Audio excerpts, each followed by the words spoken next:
a meter otra vez a ver. O sea, entra y salgo. Ok, dale como la canción, que entra y sale. Dame un segundo.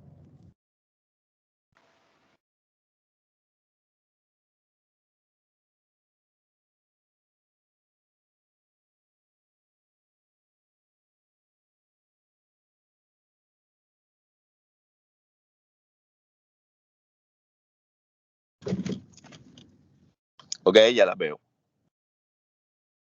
Bueno, entonces iniciemos.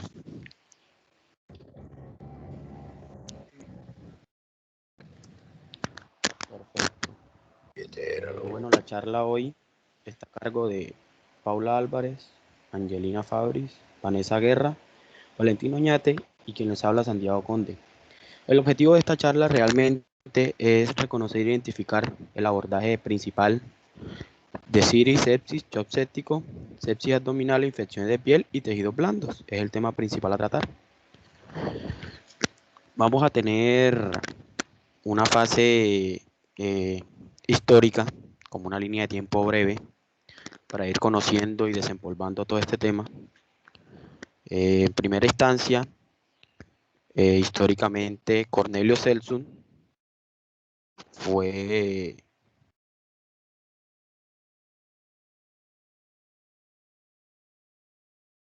¿Aló? ¿Sí me escuchan? Se te ha ido el audio, pero Ya, bien. sí, ya. Sí, ya. Bueno, dentro de los datos históricos, las primeras descripciones de esta inflamación se remontan a 3.500 años halladas en los papiros de Ebers. Posteriormente a esto, en primer siglo de nuestra era, este médico romano Cornelius Celsus escribe un clásico trabajo en el que define y resume la inflamación en 4 puntos básicos, como lo ven en pantalla: dolor, calor, rubor y tumor. John Hunter, siguiendo esta línea de tiempo, es el primero en definir inflamación como una respuesta del huésped al daño más que como una enfermedad. Posteriormente a esto, Metcalfe describe la fagocitosis acompañado de Louis Pasteur y Paul Ehrlich, conjuntamente con el señor Robert Koch, y van a relacionar la inflamación con microorganismos infectantes e identificar a factores humorales, como lo son los anticuerpos, y además van a involucrar a la humanidad y desarrollo de técnicas de vacunación.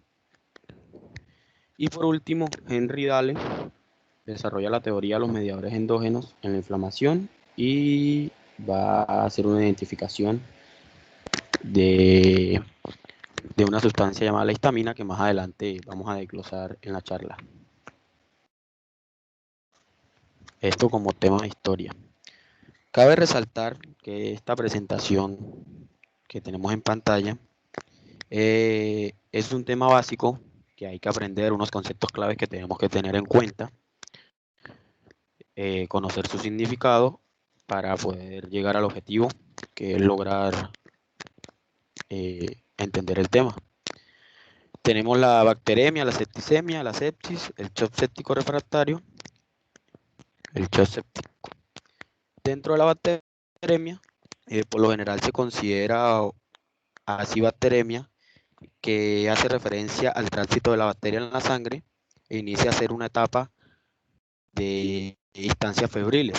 Hay que tener en cuenta esta parte porque va a haber producción de este signo a consecuencia de la septicemia. Dentro de la septicemia, podemos decir que va a haber una respuesta del sistema inmune, aunque la bacteremia puede haber producido con manifestaciones clínicas. Aquí en esta septicemia ya van a... Hola. Bueno, hola, ¿qué tal? Bueno, ven acá. Septicemia, yo recuerdo que mi mamá hablaba de esa manera, ¿oíste? Decía septicemia. Hoy día hablamos de sepsis, ¿ok? Sepsis, bacteremia. ¿Me oyes?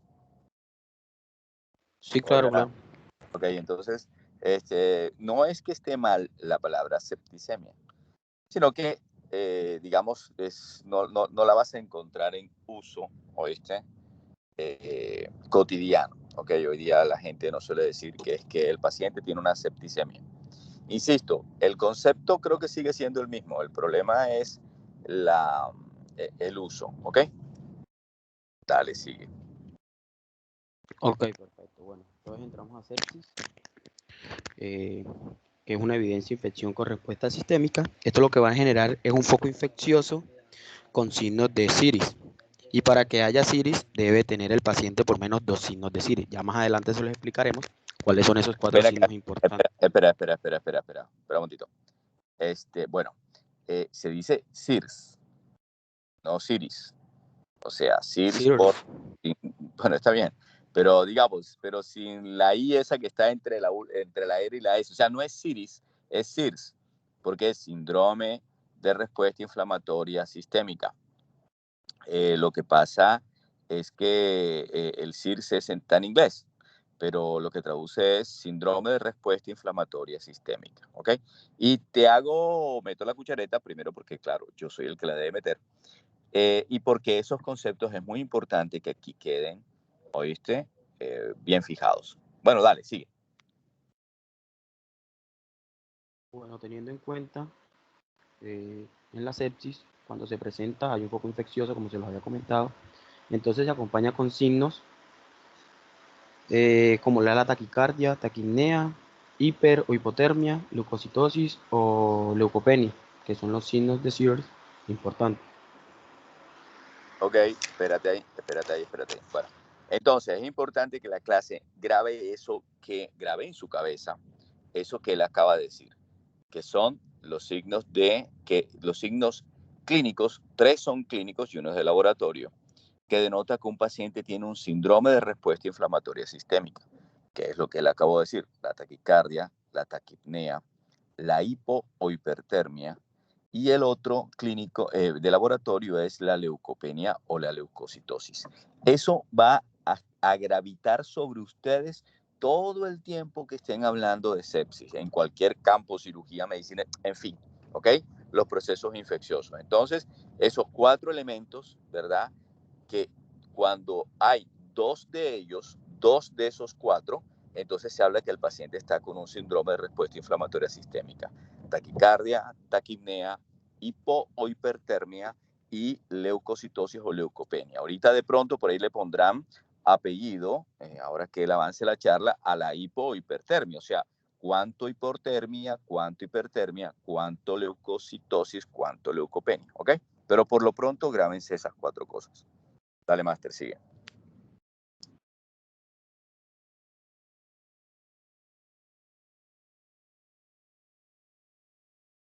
Bueno, continuando aquí, llegando a la parte del shock séptico, vamos a tener que en unos parámetros los pacientes con hipotensión sistólica menor de 90 milímetros de mercurio o disminución de la tensión arterial media por debajo de los 40 milímetros de mercurio. La palabra CHOPS, para entenderla, es sinónimo de hipoperfusión.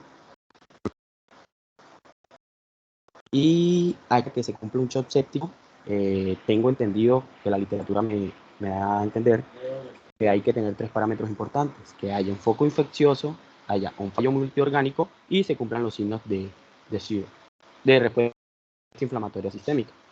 Cuando quiero decir fallo multiorgánico, pues va a haber, pues, propiamente he dicho, una falla de diversos órganos. ¿Cuáles serán? Espérate. El Aguanta, sistema cardiovascular, el sistema respiratorio. Papá, ¿me oyes? Hola. Sí. Ok, dale. Bueno, mira. Cuando yo tengo una sepsis, yo tengo...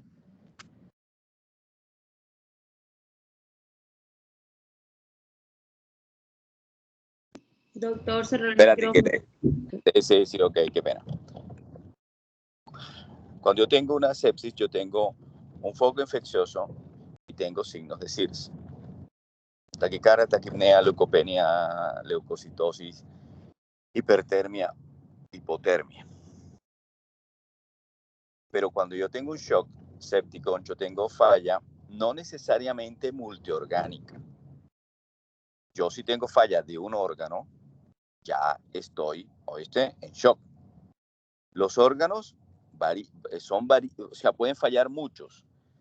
Por lo general, uno monitorea cardiovascular, renal, respiratorio, ¿ok?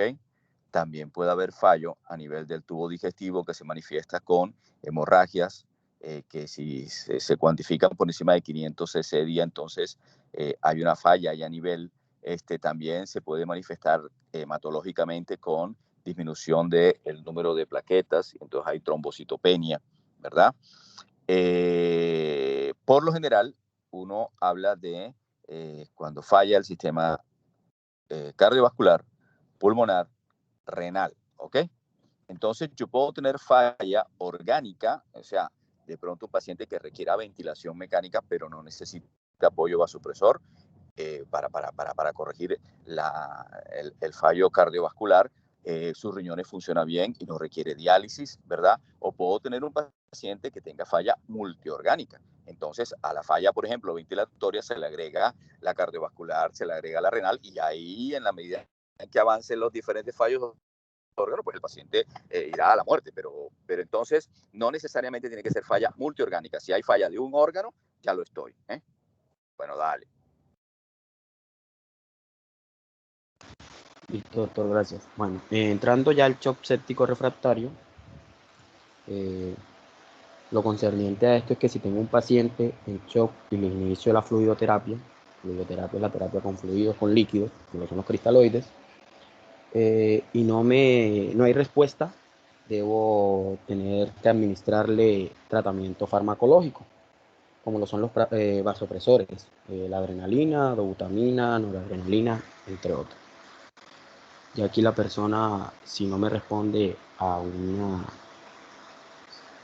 la fluidoterapia, no veo compromiso en él, no hay mejoría, debo administrarle al tratamiento farmacológico. Si llego al tratamiento farmacológico, lo podemos decir que es un paciente con shock séptico refractario. Bueno, mira, a ver.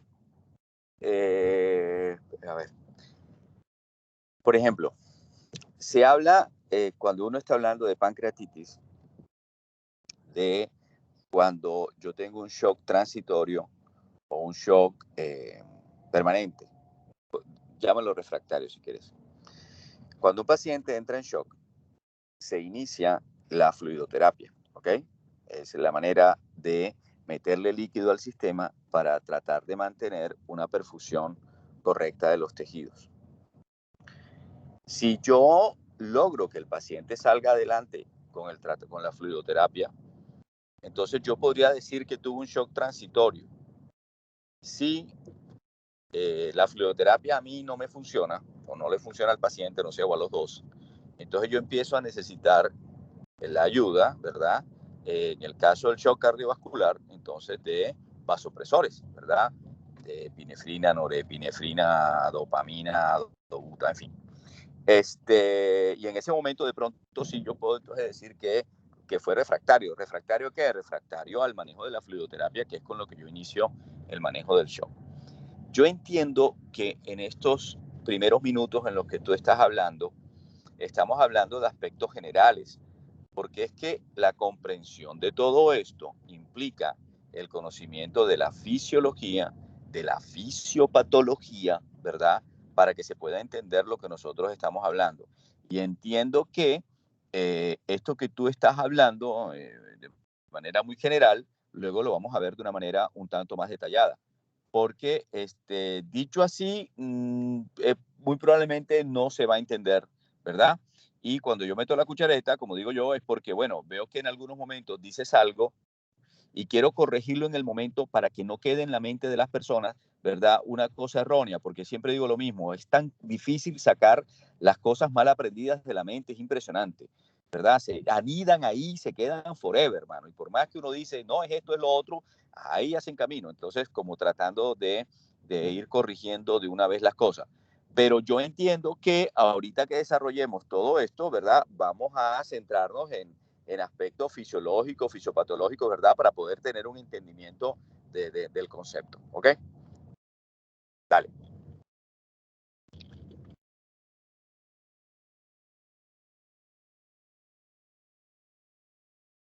Lo maté con la intervención. Se quedó callado. Se le fue el internet. ¿Aló? ¿Me escuchan? Dale, sí, un poquito bajito, pero te escucho. Bueno, ya entrando en materia, el SIRS, que sus siglas es SRIS, es la respuesta inflamatoria a la lesión o infección. Ocurre cuando hay una consecuencia de la liberación local o sistémica de moléculas relacionadas con los patógenos de la lesión.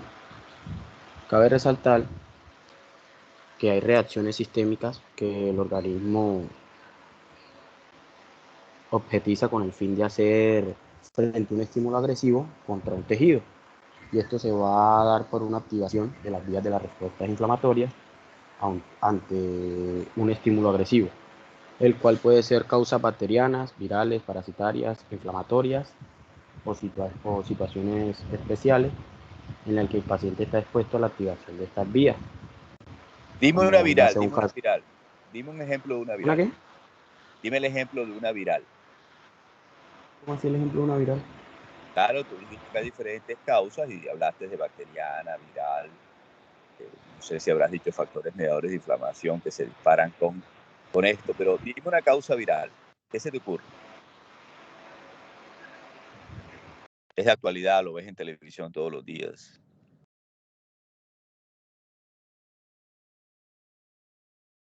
Hola. COVID, doctor, puede ser. Dime. El SARS-CoV-2. Exacto. Entonces, los pacientes que hacen infección por el virus SARS-CoV-2, hay un grupo de pacientes, los menos, ¿verdad?, que desarrollan una respuesta inflamatoria mediada o inducida por este virus y que resulta afectando sus diferentes sistemas cardiovascular, respiratorio, renal, etcétera, etcétera, y se terminan muriendo por eso. Metí la cuchara porque, a ver, cuando decimos las cosas, ¿verdad?, y las, digamos, suenan como a recitada, la persona que está del otro lado escuchando el mensaje capaz que no lo capta, ¿verdad? Y entonces, cuando uno, pues, trata de poner ejemplos y, como yo siempre digo, vamos a tratar de entender el concepto, ¿ok? Vamos a tratar de entender por qué una presión sistólica menor de 90 milímetros de mercurio me dice que ese paciente está en un shock cardiogénico, ¿ok? Un shock cardiovascular, o sea, su sistema cardiovascular no es capaz de mantener una presión de perfusión de los tejidos adecuada. Pero es que yo quisiera tener un pantallazo de hasta dónde vas a llegar tú o esto que estás diciendo. Espera un momentito, te voy a la diapositiva. Bueno, tú aquí con esa diapositiva lo que pretendes es tratar de ilustrarnos sobre los signos, ¿verdad? O lo que caracteriza el síndrome de respuesta inflamatoria sistémica, ¿cierto? Sí, señor. Bueno, doctor, para centrarlo, llego exactamente hasta agrupación de mediadores. Yo tengo una tabla, agrupación de los mediadores que comprometen. Ok, tú llegas hasta los mediadores de inflamación, ¿no? ¿De eso me quieres decir? Sí, sí. Bueno, ¿tú ahorita tienes en tu mente alguno de los nombres de esos factores mediadores de inflamación? Por lo general, los que siempre recitan los que no sabemos de esa vaina, pero repetimos como loro.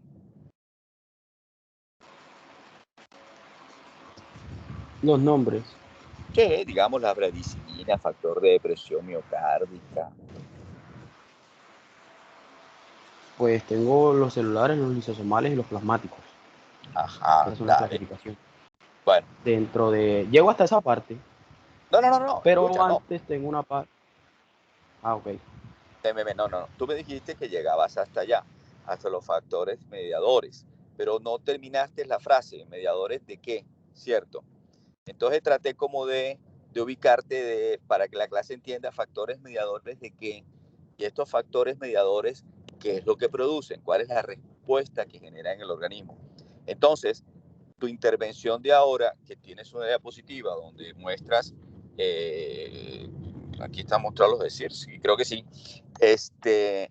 la idea sería de que la clase entendiera o pudiera entender cómo es que llegamos a presentar leucopenia, leucocitosis, taquicardia, taquipnea. O sea, ¿por qué? O sea, ¿qué cosas desencadenan estos factores mediadores que hacen que exhibamos estos signos? ¿Sí me explico? Para que la clase entienda por qué una persona que tiene una infección en el dedo gordo del pie tiene un foco infeccioso, pero no necesariamente tiene un compromiso sistémico. Esta persona puede tener una infección en el dedo gordo del pie, pero no tiene fiebre, no tiene leucocitosis, no está taquicárdica ni está taquipneica. Y como una persona que de pronto desarrolla una gangrena de Fournier, ¿verdad? Y tiene una lesión de pronto hasta más pequeña de lo que parece ser la infección del dedo gordo, desarrolla rápidamente taquicardia, taquipnea, leucocitosis o hipertermia. ¿Sí me explico? O sea, que hay un foco infeccioso de unas bacterias que empezaron a proliferar en determinado sitio del cuerpo, pero hay unas infecciones que no generan un síndrome de respuesta inflamatoria sistémica y hay otras infecciones que generan el síndrome de respuesta inflamatoria sistémica y algunos van más allá en el momento en que, además de esto, se empieza a presentar falla orgánica o falla multiorgánica. Eso es lo que yo pretendo ahorita que ustedes les quede en su mente. La diferencia de un foco infeccioso, ¿verdad? Pero que no está produciendo repercusión sistémica, un foco infeccioso que produce una repercusión sistémica y que se manifiesta con los signos de SIRS, o un foco infeccioso, ¿verdad?, que además de todo esto está presentando o condicionando un fallo orgánico o multiorgánico. Esas tres cosas hay que entenderlas bien claritas y sus diferencias, ¿ok? Entonces, el objetivo de lo que ahora ustedes están exponiendo deberíamos dirigirlos a eso, ¿ok? No, o sea, no pretendo invalidar tu charla, ¿eh? Ojo, siempre les digo lo mismo. Cuando ustedes exponen, yo les hago un reconocimiento en un porcentaje de la calificación para estimularlos a que hagan una correcta o la mejor exposición que ustedes puedan hacer. Pero yo entiendo perfectamente que ustedes tienen unas limitaciones, ¿verdad?, para poderlo hacer. Entonces, no, cuando yo intervengo no es con carácter de decir, tronco exposición barra. No, de ninguna manera, ¿ok? Es apoyándome yo en eso que ustedes están diciendo y yo interviniendo para ir ordenando las cosas, ¿de acuerdo? Bueno, entonces, después de decir todo esto, dale, sigue con la diapositiva y vamos a ver cómo llegamos al objetivo que les dije yo ahorita, ¿ok? Bueno, doctor, o sea, yo voy presentando y cualquier cosa pues que no tenga o algo haya que complementar, usted interviene y... Sí. La metodología que estamos usando en estas charlas virtuales que son tan a veces difíciles es así. O sea, ustedes presentan el tema y yo estoy ahí escuchando cada palabra que ustedes dicen y tratando pues de ordenar las cosas, no, seguro. O sea, nos ayudamos mutuamente, ¿ok? Bueno, dale, sigue. Acuérdense que es nuestra primera clase hoy. Bueno, ya aquí en la presentación, como lo recalcó el doctor, la presentación es mostrar 4 grupos de signos y síntomas para que un paciente tenga un compromiso de SIRS. Recordemos que para que un paciente tenga compromiso de SIRS debe tener por lo menos 2 hallazgos de estos signos o síntomas.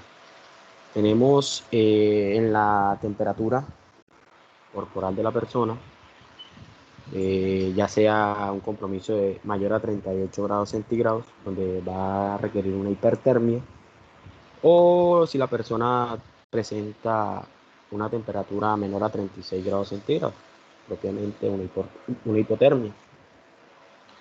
Cuando la persona también presenta una frecuencia cardíaca mayor a 90 latidos por minuto, la taquicardia. Cuando la persona presenta una cuenta global de leucocitos mayor a 12,0 por 103 o menor a 4,0 por 103. Cuando el paciente presenta una frecuencia respiratoria mayor a 20 respiraciones por minuto o a una presión parcial de dióxido de carbono menor a 32 milímetros de mercurio. ¿Va a decir algo, doctor? No, dale, sigue, continúa. Dentro de los componentes del sistema inmunitario, en esta parte tenemos que la respuesta va a ser mediada por una serie de mecanismos innatos y adaptativos, teniendo en cuenta que la inmunidad innata va a ser un sistema primitivo por medio de la evolución, cuyos elementos se denominan la respuesta temprana a invasores patógenos, extraños y a la lesión tisular de una manera inespecífica. En este sistema inmunitario adaptativo ya es un desarrollo evolutivo más tardío que se va a dar una respuesta con una mayor lentitud, pero añade una respuesta especializada a los agentes inmunitarios a través de la diferenciación de los linfocitos. Dentro de esta inmunidad adaptativa cabe resaltar que va a haber respuesta de una inmunidad humoral e inmunidad celular en conjunto. Estos sistemas se van a caracterizar por las diversas manifestaciones clínicas que genera el paciente, ya sea la respuesta inflamatoria, aguda o crónica. Esas son las fases de la inflamación. Dentro de estos componentes del sistema inmunitario, de pronto no alcanzan a ver bien en la diapositiva porque es una fotografía, vamos a tener esta estructura, que son unos componentes básicos del sistema inmunitario y unas funciones respectivas, como lo es el mastocito, el endotelio, que genera citocinas, óxido nítrico, el macrófago, eliminación de microbios, fuentes de mediadores, el monocito, que se diferencia a macrófagos y a células dendríticas, los linfocitos B, los linfocitos T, hay un linfocito T cooperador que activa y regula la respuesta inmunitaria, hay un linfocito T citolítico que va a liberar las citocinas para inducir a la apoptosis, va a haber un factor de coagulación para mediar el proceso de inflamación, va a haber leucocitos polimorfonucleares que eliminan el tejido muerto y patógeno, entre otros. Cuando tenemos el reconocimiento de estímulo y la activación de la respuesta inflamatoria en la fase aguda, vamos a tener, en esta parte vamos a tener,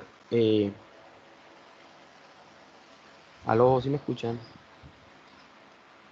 Sí, te estoy escuchando. Sí, te escuchamos.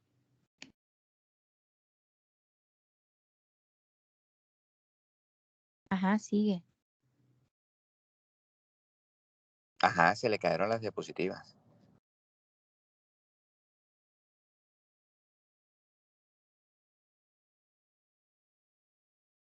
Se le fue el intermes.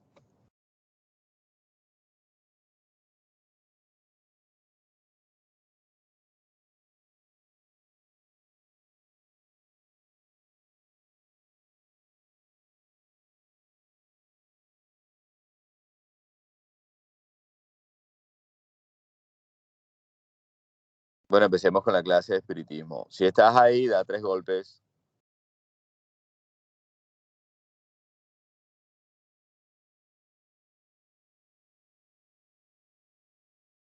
No está definitivamente.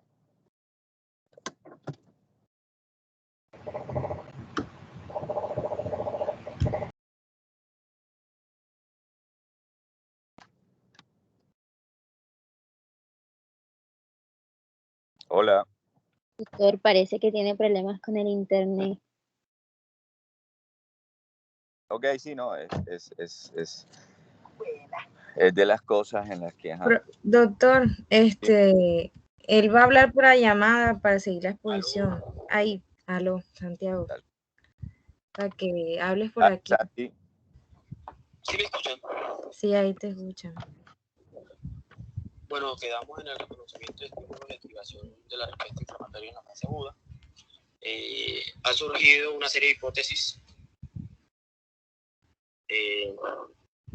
que va a postular al sistema inmunitario que va a ser activado por diversas señales de peligro reconocibles, denominadas en las libras generales patrones moleculares asociados a peligro o daño, que son las siglas PAMP o o si es por daño de AMP. Esta hipótesis la hizo el señor Max Singer y explicó posiblemente cómo el sistema inmunitario puede ser activado por microbios extraños, como virus, bacterias, así como por otros estímulos no extraños, como lo que es la necrosis tumoral, secundaria por traumatismo, los invasores ajenos al huésped, como patógenos bacterianos, y esto va a tener unas propiedades bioquímicas únicas reconocidas por el sistema inmunitario, que va a ser denominado patrón molecular asociado a patógenos, con su sigla que creo que ven en pantalla. Estos patrones moleculares representan un subgrupo, que dentro de su sigla es patrón molecular asociados a daño, que la sigla es de AMP, como se lo había dicho anteriormente. Dentro del traumatismo, que causa una destrucción tisular y una liberación de las proteínas intracelulares endógenas, que van a desencadenar una respuesta inmunitaria mediada por los receptores. Las proteínas del huésped que inician esta respuesta del tipo de AMP y se denominan alarminas. Cabe resaltar que las alarminas pueden ser liberadas durante la muerte celular no programada, pero no durante la apoptosis. Esa es una parte importante que hay que saber en este reconocimiento. Y por células del sistema inmunitario como mecanismos de otras células al sistema inmunitario innato. Cabe resaltar que los patrones, la BAMP, que son los patrones moleculares asociados a patógenos, y las alarminas pueden ser reconocidas por receptores de tipo TOL, que su sigla es TLR, como lo muestra en la imagen, la parte superior derecha, que son sensores microbianos que van a estar localizados en la membrana plasmática y en los endosomas de diversas células, incluidos a fagocitosis y a células epiteliales involucrados a la respuesta inmunitaria. Pasa, por favor, en donde dice... Ya, está en clasificación de mediadores. Clasificación de mediadores. Dentro de la clasificación de mediadores, quise hacer esta formación así, como lo ven en pantalla por recuadros. Esto está de manera general. En esta parte tenemos aminas vasoactivas, proteasas plasmáticas, sistema de cininas, sistema de complemento, sistema fibrinolítico de etapa de coagulación, metabolismo del AA, que es ácido araquidónico, radicales libres de oxígeno, proteasas y cicloproteínas del factor de crecimiento. Posteriormente a esto, adelante, para agrupar los mediadores de inflamación, vamos a tener 3 columnas, o bueno, así lo entendí yo y lo clasifiqué delante del libro. Una parte celular, una parte linfosomal y una parte plasmática. Dentro de la parte celular tenemos lo que es la histamina y la serotonina. En la parte lisosomal tenemos las citoquinas. En las citoquinas hay una tabla, no sé si quiere que se las comparta ahorita, de todas las interleucinas, su descripción como tal. Radicales libres de oxígeno tenemos y el factor de crecimiento. Dentro de los plasmáticos vamos a tener toda la parte sistemática, como el sistema de complemento, sistema de cinina y sistema de coagulación, la fibrinolisis. Dale adelante. ¿Ya pasaron? Sí, ya. Dale. Quería agregar o compartir esta imagen de una comparación de la inflamación de la etapa aguda y la inflamación en la fase crónica. Sus causas, las principales células involucradas, los principales mediadores, cómo comienza la duración y el resultado, para compartir, para tener en cuenta. La inflamación aguda puede ser por patógenos o tejidos dañados, y en la inflamación crónica puede ser en resolución de inflamación aguda debido a patógenos no degradables, que pueden perdurar ahí un tiempo largo y complicar a un paciente. Dentro de las principales células involucradas en la inflamación aguda tenemos neutrófilos, monocitos, macrófagos y los linfocitos T. En la inflamación crónica tenemos monocitos, macrófagos, ya hay un compromiso de linfocitos T y linfocitos P, neutrófilos y fibroblastos. Principales mediadores de la inflamación aguda van a ser las aminas vasoactivas como la histamina y la serotonina, que va a ser agrupación de mediador de inflamación en la etapa celular, y las citocinas. Dentro de la inflamación crónica vamos a tener las quimioquinas, citoquinas, factores de crecimiento, y aquí hay un compromiso en el factor de crecimiento en la parte de la agrupación lisosomal y enzimas hidrolíticas. ¿Cuándo comienza una inflamación aguda y cuándo comienza una inflamación crónica? El comienzo de esta inflamación aguda va a ser de carácter inmediato, la inflamación crónica de carácter retardado. La duración de la aguda es pocos días y la inflamación crónica es clínica. Y para el tratamiento que pueda sentir una mejoría. El resultado es la resolución de la inflamación de la cicatriz en la inflamación aguda. Se escucha entrecortado. La inflamación crónica, destrucción persistente de tejidos o necrosis en el paciente.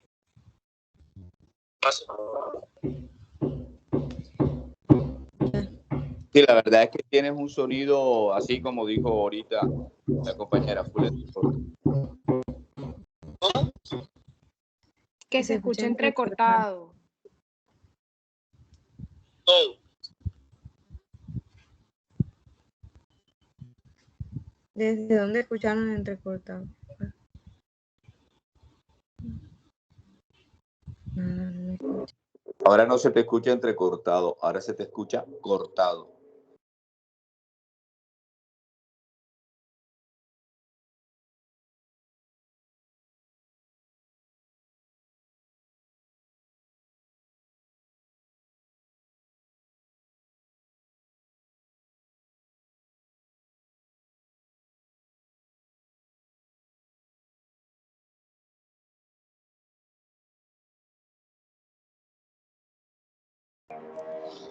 Parece que se fue definitivamente, ¿no? Sí, ya terminó, profe. ¿Terminó? ¿Cómo así que terminó? Pues sí, sigue sepsis. Caramba. Bueno, a ver, es difícil, ¿no? Es difícil, digamos, que uno pueda tratar de seguirle el hilo a algo, con todas estas situaciones, ¿no? Donde estoy ahorita hay un cipote de ruido ambiental tenaz. Y a él no le entendimos, o yo hay cosas que realmente no se las terminé de escuchar. Bueno, ahora pregunto, ¿me oyen a mí? Sí, doctor. Sí, doctor. Bueno, el que va a exponer sepsis es otro, ¿no? Vamos a ver si de pronto tiene mejor señal. Sí, doctor. Bueno, dale. Bueno, entonces entramos a lo que es la sepsis. En cuanto a su definición, este va a ser un trastorno pues, orgánico potencialmente mortal. En pocas palabras, puede ser una complicación, la cual va a tener lugar cuando pues, el organismo va a producir una respuesta inmunitaria desbalanceada o anómala frente a una infección.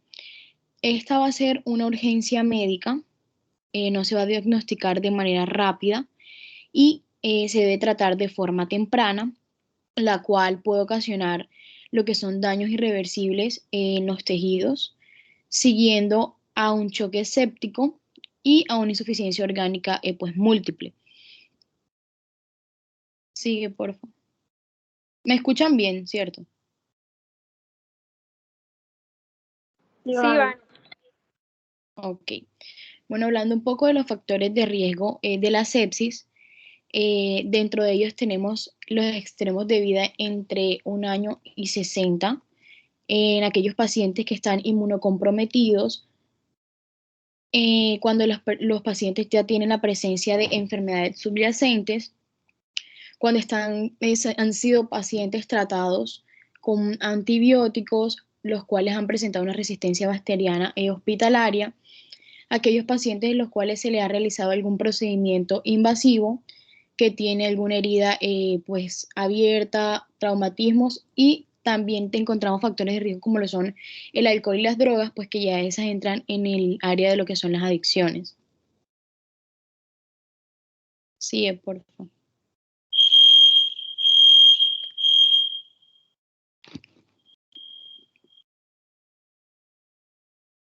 En cuanto a la etiología, pues hay muchos tipos de microbios que pueden causar lo que es la sepsis. Entre ellos encontramos las bacterias, los hongos y los virus, pero la mayoría de los casos van a ser causadas por infecciones bacterianas, las cuales pueden resultar de una complicación de infecciones ya localizadas, incluidas, pues como lo dijo el doctor, el COVID o infecciones virales como el COVID o la influenza. Otra etiología tenemos que va a ser dada en porcentajes, los cuales la mayor porcentaje, donde más se va a presentar la sepsis van a ser en los pulmones, los cuales van a tener un porcentaje del 40% de riesgo. La sepsis intraabdominal, que tiene un 30%. En cuanto a la sepsis del tracto urinario, va a tener un 10%. Y tanto tejidos blandos como la colocación de catéteres intravasculares, pues ya van a tener un menos porcentaje de infección en el organismo. Sigue, por favor.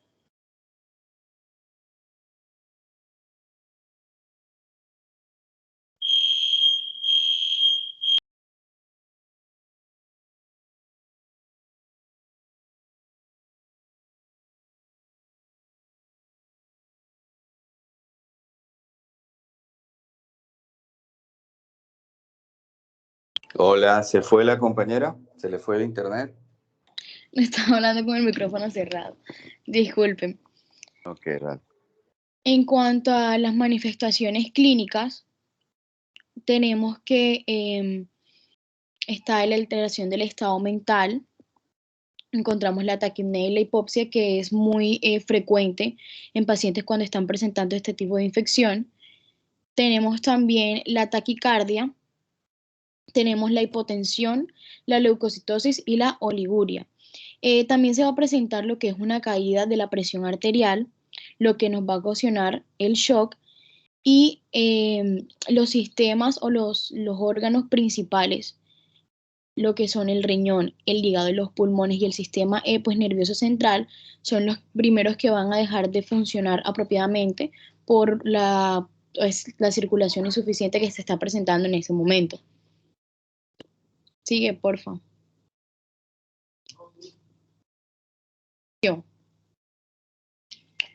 Entrando un poco a la fisiopatología, entrando a hablar un poco sobre la fisiopatología, ante un proceso pues, infeccioso, el organismo va a responder de 3 distintas maneras.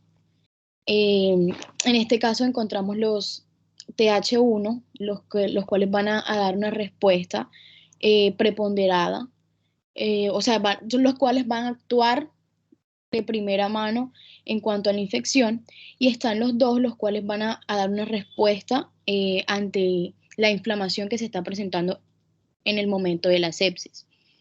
El equilibrio que vamos a encontrar entre estos dos va a darnos lo que es una respuesta antagonista mixta, que es la que nos va a generar todo el proceso infeccioso.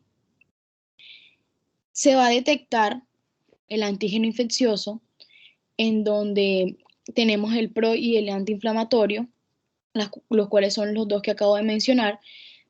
Eso va a generar la activación de neutrófilos, monocitos y macrófagos, los cuales a su vez van a producir la liberación de componentes inflamatorios, van a producir la liberación de diferentes sustancias en el cuerpo, en este caso al plasma, y van a aparecer procesos inflamatorios secundarios en donde van a actuar las citocinas y van a actuar todos aquellos componentes o van a actuar toda aquella cascada inflamatoria, incluyendo o teniendo el papel más importante el ácido araquidónico. Luego de esto vamos a encontrar la disfunción endotelial, la activación de toda la cascada plaquetaria, toda cascada de coagulación, y a su vez se va a activar el complemento para poder combatir pues la infección.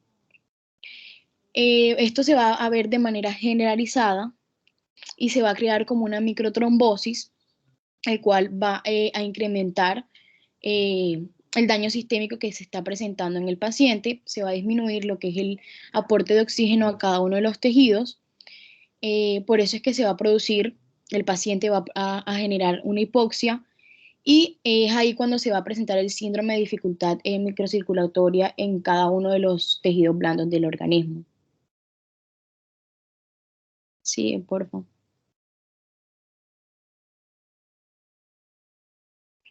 Bueno, en cuanto al diagnóstico, tenemos una escala que es la que nos va a ayudar a identificar el cuadro clínico que está presentando el paciente en este momento. Es la escala SOFA, en donde se va a evidenciar la disfunción orgánica que está siendo causada por la respuesta anómala del huésped a la infección y que por lo tanto va a suponer pues, una amenaza para la supervivencia del paciente. Estos criterios van a reunir lo que es la infección y la variación de cada uno de ellos, en donde deben haber más o igual de 2 puntos en esta escala. Esta escala va a contener lo que es los niveles de respiración, cómo están las plaquetas del paciente, en cuanto se encuentra lo que son la bilirrubina, la tensión arterial. Va a evaluar también el sistema nervioso central y también nos vamos a encontrar con lo que son los valores de la creatinina o el flujo urinario del paciente. Cuando hay 2 o más dificultad en estos criterios, pues se sospecha que hay una infección o evolución de la sepsis. En cuanto al el estado mental alterado, la frecuencia respiratoria rápida y la presión arterial baja van a ser los 3 criterios más importantes que nos van a guiar a la evolución de la sepsis.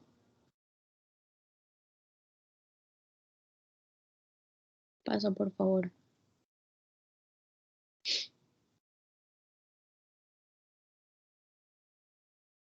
Bueno, seguimos con los marcadores que también nos van a guiar a diagnosticar mejor o a ubicarnos en qué etapa se encuentra la infección en el paciente. Está el recuento leucocitario, está la proteína C reactiva, las diferentes citocinas que se van a aumentar o que se van a producir de manera más rápida. Está la proteína amiloide sérica, la fosfolipasa A2, y entre otros como el nitrito y la prolactina que van a ser se van a evidenciar de manera notoria en cuanto a la infección. Y aquellas pruebas complementarias que nos van a ayudar también a guiar el diagnóstico van a ser pues el hemograma, la bioquímica sanguínea, gasometría arterial, hemocultivo y urocultivos y la de la coagulación.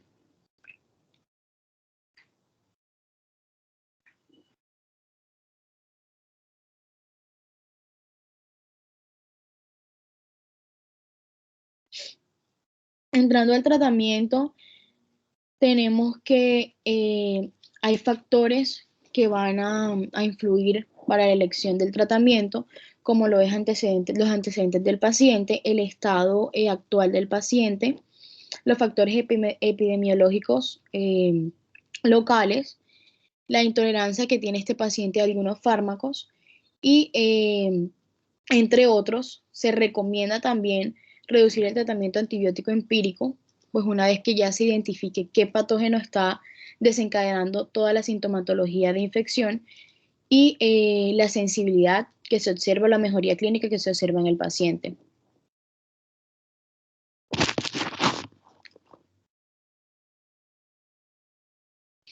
Otro de los aspectos fundamentales en el tratamiento de la sepsis, encontramos el soporte hemodinámico que el paciente debe recibir, la nutrición adecuada para su mejor evolución, lo que es el soporte orgánico, incluyendo la ventilación mecánica y el tratamiento que se le va a dar para reemplazar toda aquella pérdida de función renal. Estos aspectos se van a resumir en dos tipos o dos pilares de tratamiento en cuanto hablamos al tratamiento sintomático y al tratamiento etiológico. Hablando un poco del tratamiento sintomático, tenemos la solución salina al 0.9%, la reposición de líquidos como tal con el lactato de Ringer o el suero salino hipertónico. Cuando ya los pacientes se encuentran en una etapa de la infección más avanzada, tenemos lo que es la transfusión sanguínea. Esto va a estar correlacionado con el examen complementario que se realiza al paciente para así saber cuál es el mejor tratamiento o cuál es la mejor guía para cada uno de ellos.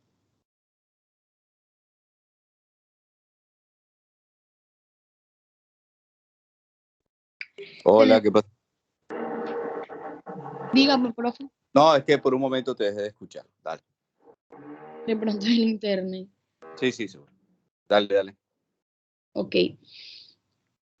Tenemos por otro lado el tratamiento etiológico, en donde aquí está la administración de antimicrobianos después de pues, todo el diagnóstico que se le realice, el tratamiento de amplio espectro con uno o más antimicrobianos que curan los posibles patógenos y aquel tratamiento empírico, el cual no debe durar más de 3 días, mientras que se ubica o que se especifica cuál es el patógeno que está generando la infección. En la administración de lo que son los antibióticos intravenosos van a ser efectivos pues, dentro de la primera semana. Y como ya lo dije, el tratamiento empírico inicial no puede incluir más de 3 días.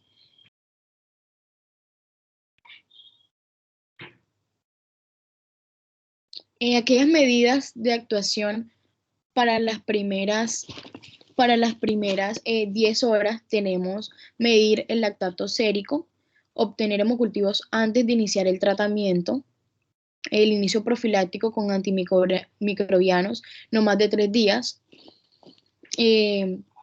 Se debe evaluar también si el paciente está tomando vasopresores, se debe realizar el seguimiento, iniciar la resucitación con líquidos. En el caso de presentar el shock séptico, hay que mantener la presión venosa central al paciente.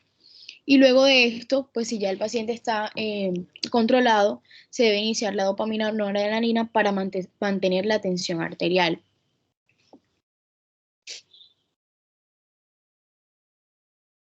Bueno, estos son algunos medicamentos también que al paciente se le pueden administrar para controlar todo lo que es el proceso de infección. Encontramos el aminoglucósidos, las fluoroquinolonas, la vancomicina y la piperacilina que nos van a ayudar a reducir el riesgo de shock séptico en el paciente.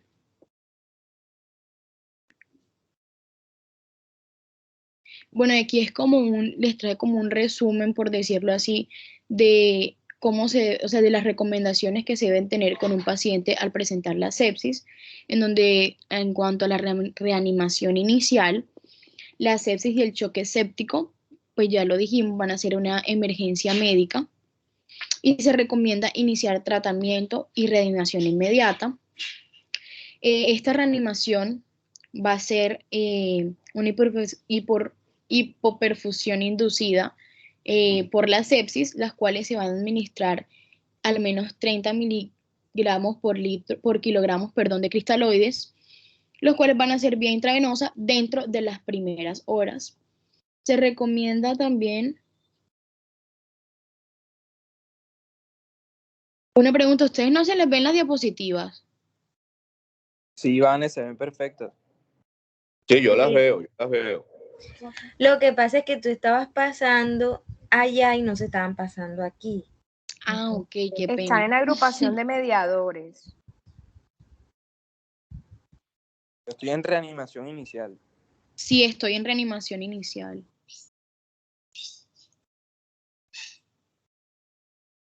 Bueno, sigo.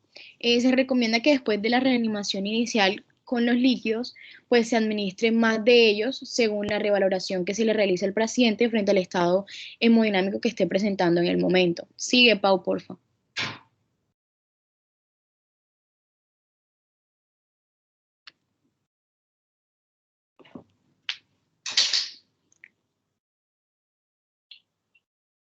Dale. Y ahora les pasaron, ¿no?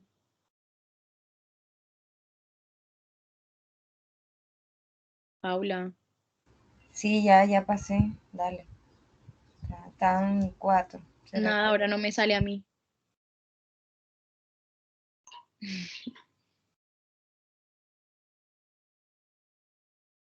Bueno, no me sale.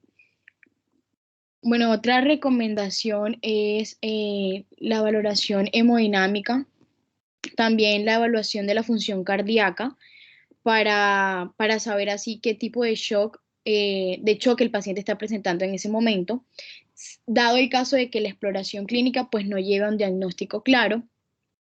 Se sugiere también la utilización de variables dinámicas para así poder llegar a una respuesta clara y concisa en cuanto a la administración de lo que son los líquidos.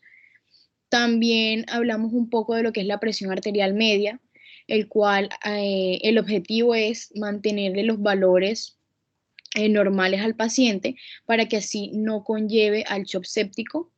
Y pues la idea es que el paciente no requiera la utilización de los vasopresores y a su vez se sugiere realizar la reanimación de manera rápida hasta normalizar al paciente,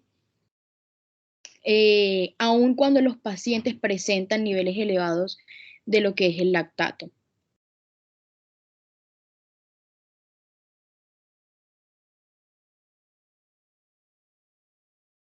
Ya, Pau. Sí, ya pasé. A mí no me pasa. Aló, ¿se me escucha? Hola. Sí, te escucho. Bueno, cualquier cosa me dicen porque mi internet es un poco malo y a veces escucho y a veces no escucho. Bueno, entonces vamos a continuar con lo que sería el shock séptico. En la definición de shock séptico vamos a encontrar que este tiene un origen en trastornos complejos de lo que sería el aporte y el consumo de oxígeno.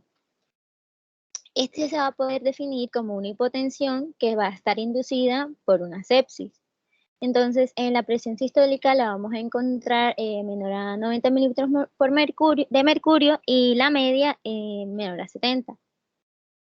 Y esta va a persistir a pesar de una reproducción hídrica adecuada, como estaba explicando mi compañera anterior en la sepsis. Pasa, por favor. Bueno, la sepsis normalmente suele originarse a partir de una infección localizada. Esta infección se puede producir tanto por bacterias gram negativas y por bacterias gram positivas. Estas van a ser los patógenos con mayor frecuencia que se pueden identificar.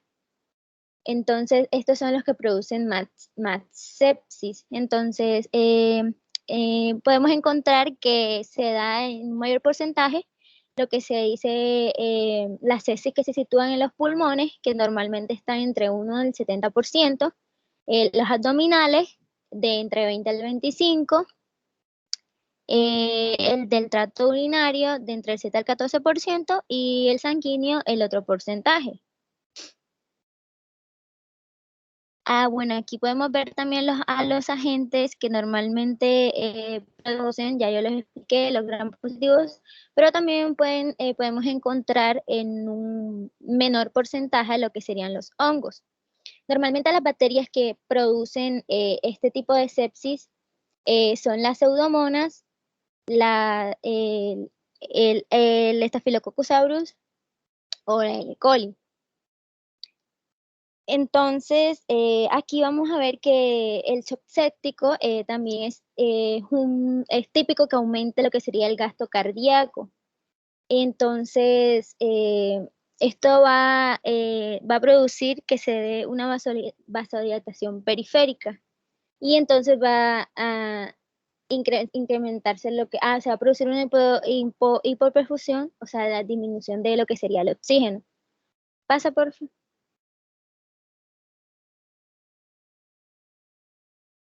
Bueno, ahora en la fisiopatología de lo que sería el shock, vamos a ver que los microorganismos anteriormente dichos se van a proliferar en un medio de infección. Posterior a esto, ellos van a invadir lo que sería el torrente sanguíneo y van a liberar una gran cantidad de sustancias.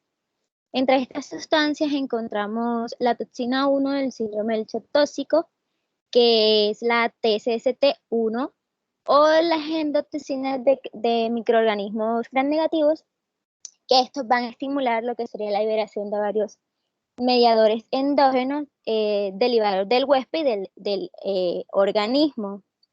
Entonces, también podemos encontrar la endotoxina LPS, entre otras.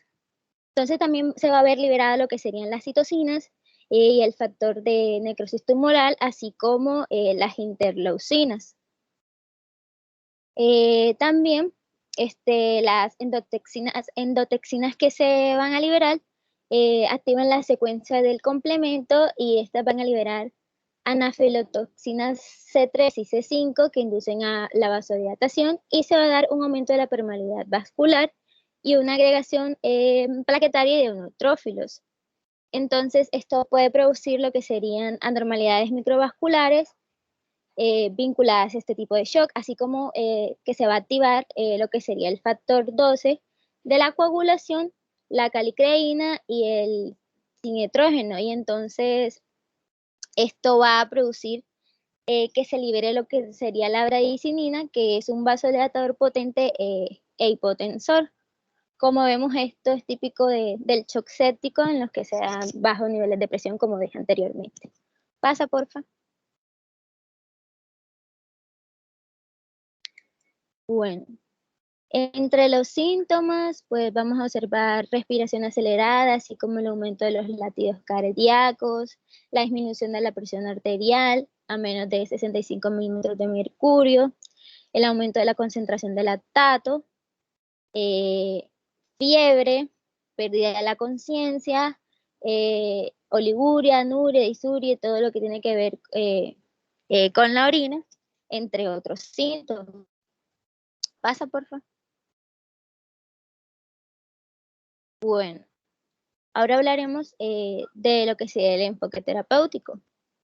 Bueno, inicialmente el apoyo cardiorrespiratorio tiene que ser precoz y enérgico para garantizar que haya una oxemia adecuada, normalmente entre 60 y 80 milímetros de mercurio. Normalmente esto se va a hacer con la aplicación de un suplemento de oxígeno, como lo que sería la cánula, la máscara o la ventilación mecánica artificial.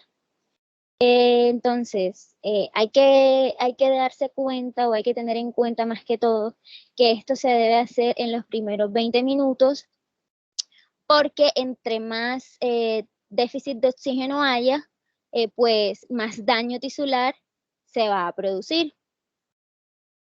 Bueno, también vamos a tener las medidas básicas de la reanimación de la circulatoria inicial del shock séptico. Entonces aquí podemos ver la expansión del volumen sanguíneo y esto vamos a utilizarlo con la administración de lo que serían los cristaloides, que estos no van a activar lo que sería el sistema de la coagulación y esto se va a reservar con coloides por si ocurre una incorrecta comportamiento evidente o albuminuria. Entonces, normalmente estos cristaloides o los cristaloides más utilizados son la solución salina al 0.9 o el lactato de Ringer. Entonces, esto se tiene que administrar lo más pronto posible para evitar posibles daños mayores. También podemos utilizar lo que sería el uso de drogas vasoconstrictoras o inotrópicas para compensar al paciente hemodinámicamente. Entonces, un ejemplo o los ejemplos de este tipo de de drogas son la dopamina, que esta va a aumentar la presión arterial media en pacientes que permanecen hipotensos. También podemos utilizar lo que sería la noradrenalina, que tiene también una actividad alfa-adrenérgica y puede aumentar la presión arterial media sin deteriorar el gasto cardíaco. También utilizamos la adrenalina, pero esto es más que todo en pacientes que no responden a agentes tradicionales, especialmente por su intenso estímulo ionotrópico o vasoconstrictor. Pasa, porfa.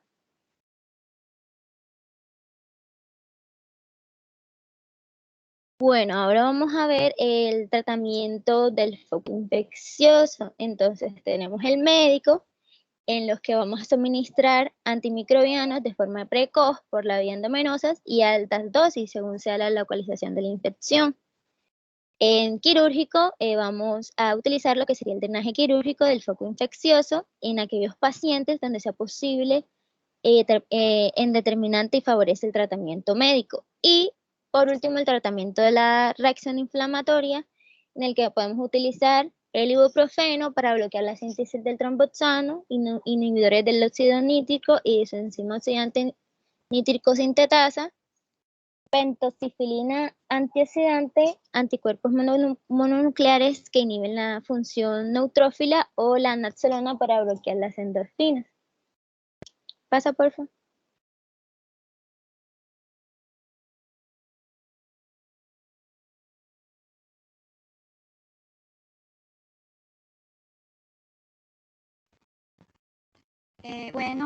Continuando, yo les voy a hablar sobre lo que sería sepsis abdominal. Siguiente, por favor. Chicos, un break, un momentito. Hola, hola. Hola. Sí, doctor, lo escuchamos. Ok. Espérate un momentito. ¿Quién fue la que expuso ahorita? ¿Cómo se Yo, llama? doctora Angelina. Angelina, una pregunta. ¿Tú sabes, o sea, cómo la célula obtiene su energía?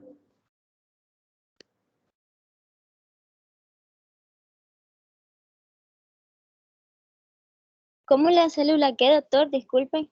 Obtiene su energía.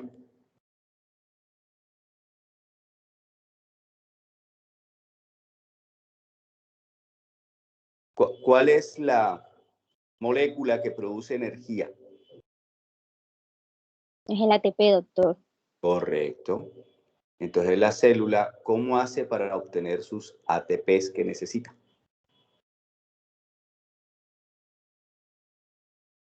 ¿De dónde los obtiene?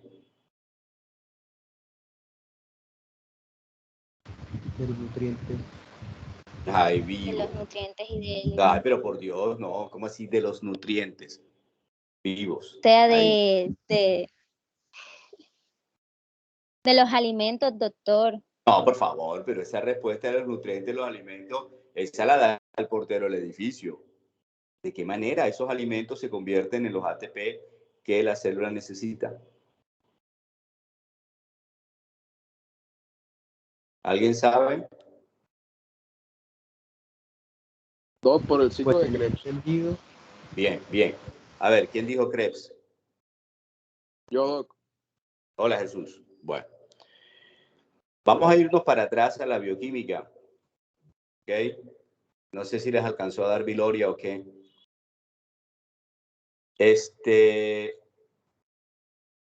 Hay unos ciclos que son el ciclo de Krebs, el ciclo de Enden-Meyer-Hoff, otro que creo que se llama las hexosas monofosfatos, en fin. Y entonces, a través de esos ciclos, Jesús, ¿cómo es que la bacteria, cómo es que la célula obtiene energía?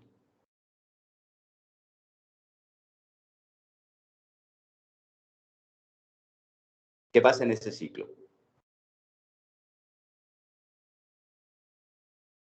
Enden-Meyer-Hoff. Doctor, lo de la glucogenogénesis, glucogenólisis y todos esos procesos. Bien, No pero sé no si me digas estoy mal. palabras. Explícame cómo. De manera sencilla. ¿Qué pasa? Se agarra la glucosa y ¿qué pasa con la glucosa? Se extrae energía de ella. ¿Y qué resulta al final? Aparte de la energía. Aparte de los ATPs.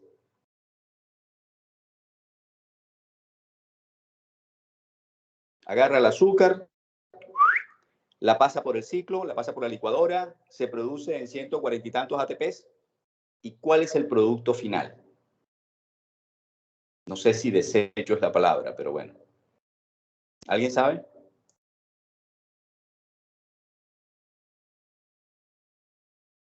Bolitas. Chicos. Y claro, ese es el tema de esta vaina, que si uno está en el salón de clase... Doctor. Piruvato, vaya con lo que sale el otro.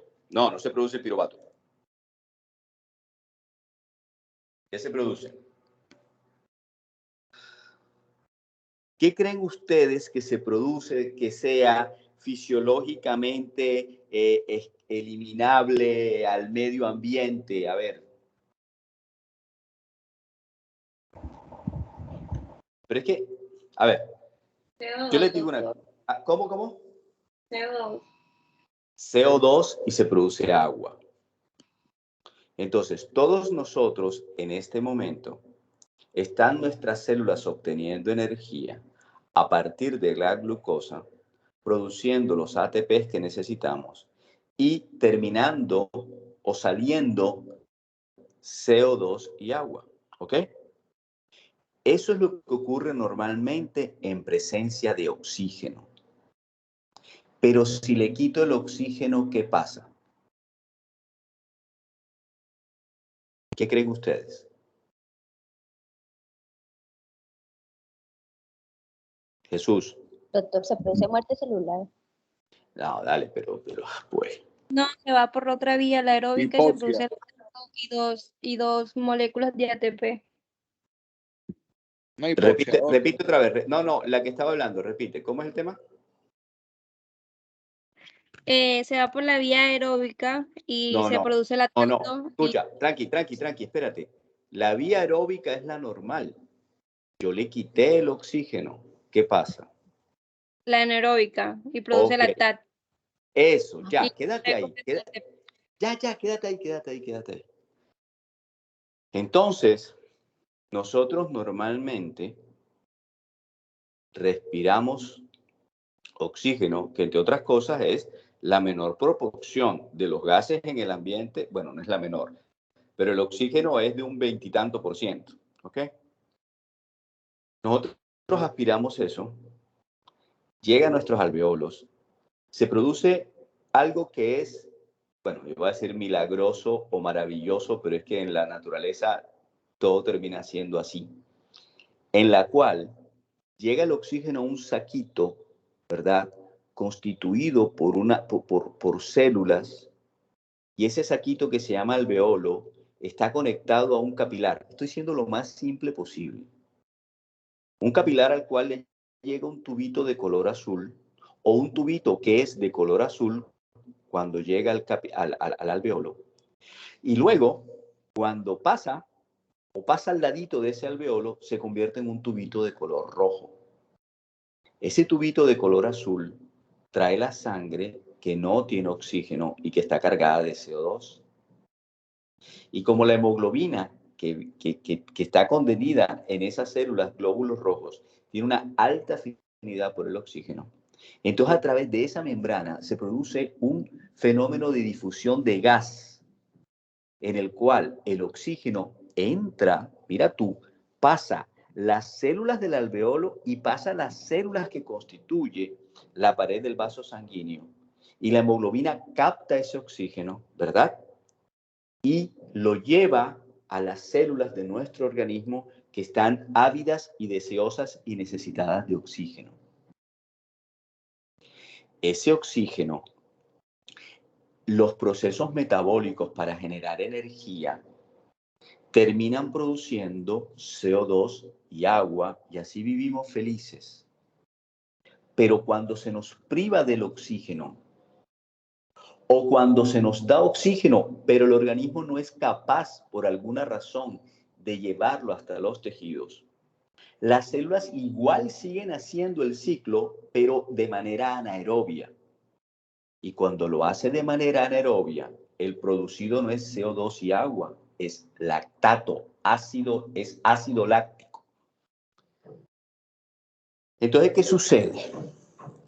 Que cuando nosotros no podemos respirar porque nos taparon la boca y nariz o porque se nos taparon todos los alveolos, entonces nosotros, al no poder llevarle oxígeno a las células, empezamos a acumular ácido láctico y entonces entramos en acidosis y eso nos mata. Hay una cosa que se llama la triada de la muerte, ¿sabes? Esas frases rimbombantes: acidosis, hipotermia, coagulopatía.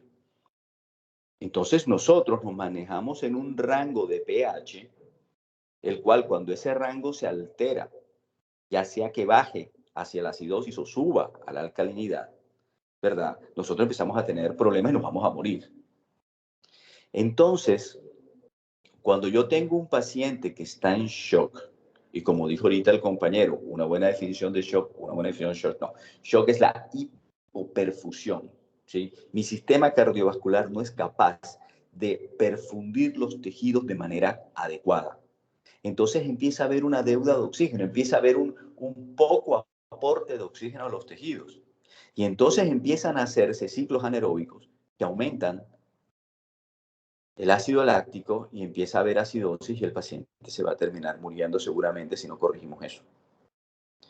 Entonces, si nosotros agarramos a una persona y le damos un libro de ingeniería y empieza a leerlo, por más que lo lea, no lo va a entender.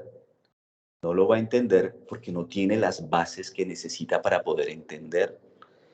Yo no puedo coger un libro de ingeniería ahora y tratar de calcular el peso sobre una viga y no sé qué cosas más que hace un ingeniero. No sé hacer eso. Y si me siento a leerlo, tampoco lo voy a entender porque carezco de todas las bases que me llevan a entender eso. En medicina ocurre exactamente lo mismo. Y por eso ustedes, en los primeros semestres, empiezan a ver lo que llaman las básicas. Las básicas son los que los preparan en el conocimiento para entender lo que ustedes están viendo ahora.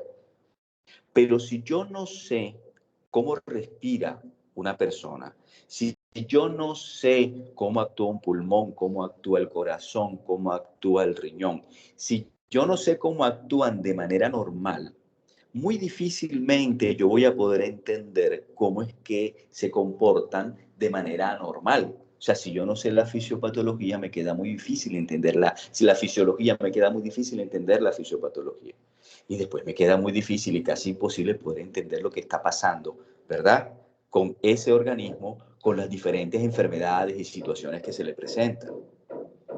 Entonces, en ese medicina para dummies, como yo le digo, que ustedes ya no deberían estar en medicina para dummies porque ustedes ya hicieron 3 años de básicas, ¿verdad? Y no es que uno se sepa la Gayton, no, por favor, pero sí yo tengo que tener en mi mente, ¿verdad? ¿Cómo es que llega sangre al organismo? ¿Verdad? ¿Cómo es esa bomba que se llama corazón y los tubos que salen del corazón? ¿Verdad? Y cómo se hace ese ciclo que luego pasa por los pulmones para oxigenar la sangre, regresa al corazón y luego el corazón con el gasto cardíaco reparte todo ese oxígeno y nutrientes en la sangre, ¿verdad? Para llevar todo lo que las células necesitan. Si yo no entiendo cómo es que la hemoglobina contenida en el glóbulo rojo capta ese oxígeno y libera el CO2 al alveolo. Y no estoy diciendo que hagamos aquí una ecuación química, matemática, física de la jugada. No, no, no. Es entender que hay un saquito, ¿verdad? Entonces yo digo, ¿cómo funciona un pulmón? Mierda, si me imagino todo el pulmón como es anatómicamente, pronto me pierdo. Pero si yo cojo la unidad funcional de un pulmón y cojo que es el alveolo y lo simplifico en eso, ¿verdad? El saquito con un tubito azul que llega y que ese tubito azul después que pasa por el alveolo se convierte en rojo porque ese es el color de la sangre oxigenada. Yo digo, caramba, no joda, ese milagro de la difusión de gas a través de esas membranas, de esas células, cualquier cosa que ocurra ahí puede interrumpirlo. Entonces digo, ven acá, y si una bacteria infecta el alveolo, ¿qué pasa? Mierda, probablemente va a producir líquido, va a producir edema, mierda, y ese líquido, y ahora con líquido, ¿será que el alveolo funciona? No. Y si yo interrumpo el flujo de sangre del tubito azul que llega al alveolo, ¿qué pasa? Mierda, no llega sangre para oxigenar. Y si le interrumpo el otro, el rojo que está ahí, ¿qué pasa? Se oxigena, pero no tiene para dónde coger. Ah, ya. Muy bien. Y si yo le tapo la boquita al alveolo, ¿qué pasa? Pues no entra oxígeno, entonces por más bien que esté en esa membrana, no entra. Entonces yo así, en mi mente, me hago un esquema de cómo caramba funcionamos y cómo es que entonces pasa cuando no funcionamos. Y si yo cojo el riñón, entonces cojo la nefrona, coge el glomérulo y entonces, bueno, es un poquito más complicado, ¿no? La resorción del tubo contorsionado distal, en el distal, yo eso te lo estoy repitiendo como logro. Pero yo me imagino un riñón y entonces entiendo cómo funciona la nefrona, más o menos, ¿verdad? Los mecanismos de absorción y resorción y lo que el riñón es importante en nuestro equilibrio hidroelectrolítico, entonces yo más o menos entiendo. Y así me la sé, no joda, con el enterocito, con la neurona, ¿ves? Entonces, cuando yo sé cómo funciona el organismo, yo voy a entender cuándo no funciona y voy a entender lo que me están diciendo.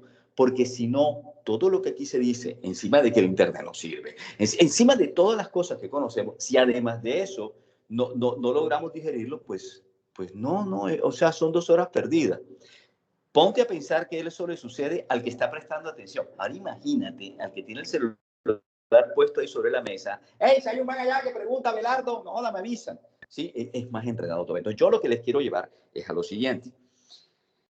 Debemos partir de las bases, ¿ok?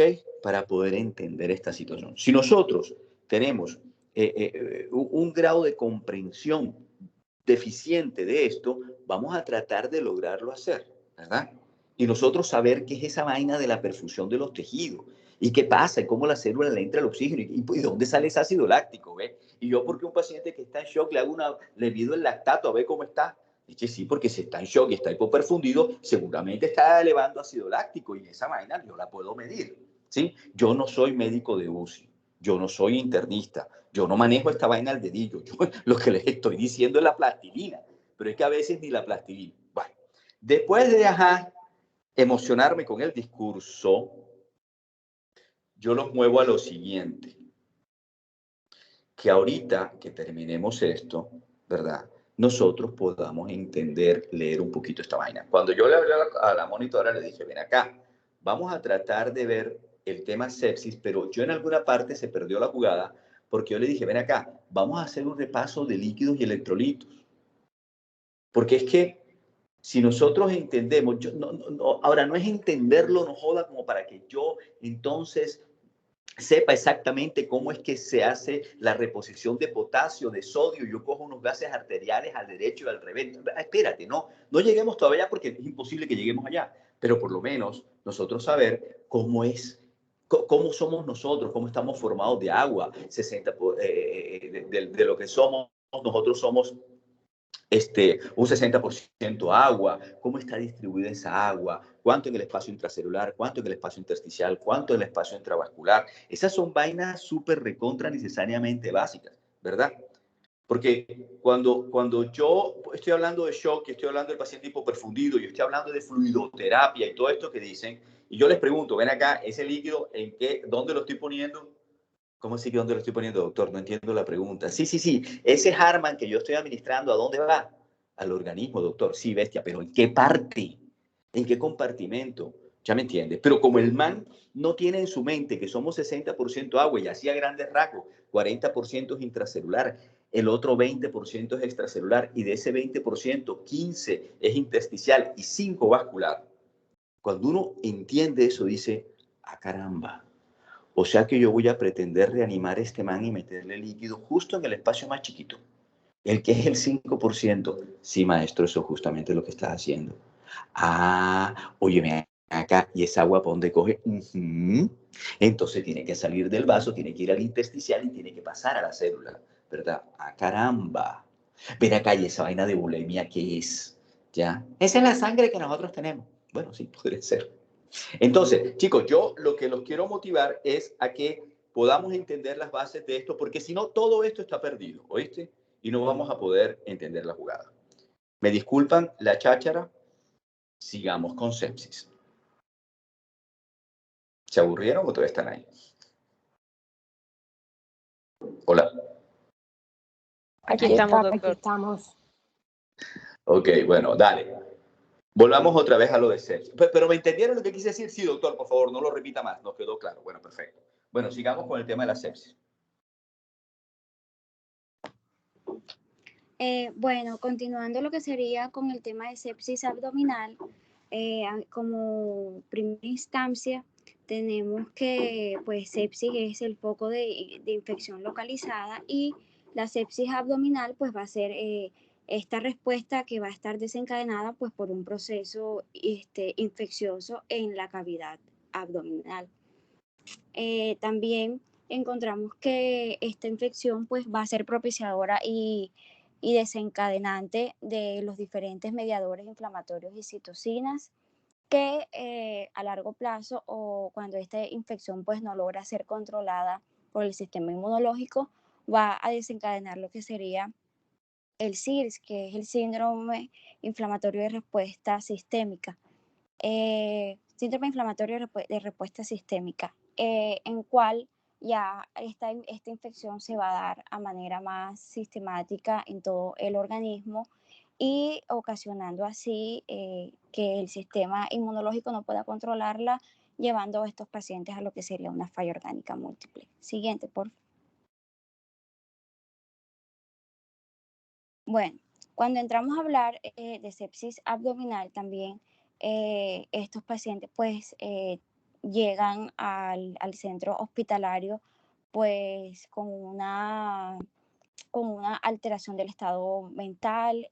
También en estos pacientes pues no sabemos el origen de esta infección ni qué patógeno pues la está desencadenando. También acá va a haber una exploración física con hipotensión, frecuencia cardíaca alterada, fiebre también. En estos pacientes, por lo general, cuando tenemos una exploración física poco confiable, ordenamos lo que sería el estudio de imágenes como la tomografía axial computarizada, en donde pues nos va a permitir de pronto guiar este diagnóstico y poder explorar toda la cavidad abdominal y mirar aquellos factores que lo están pues propiciando. También en estos pacientes pues no está contemplado lo que sería una laparotomía urgente, que es cuando a los pacientes pues se les hace una incisión en la cavidad abdominal pues para explorar realmente y mirar qué le está ocasionando esta sepsis abdominal. Siguiente, por favor.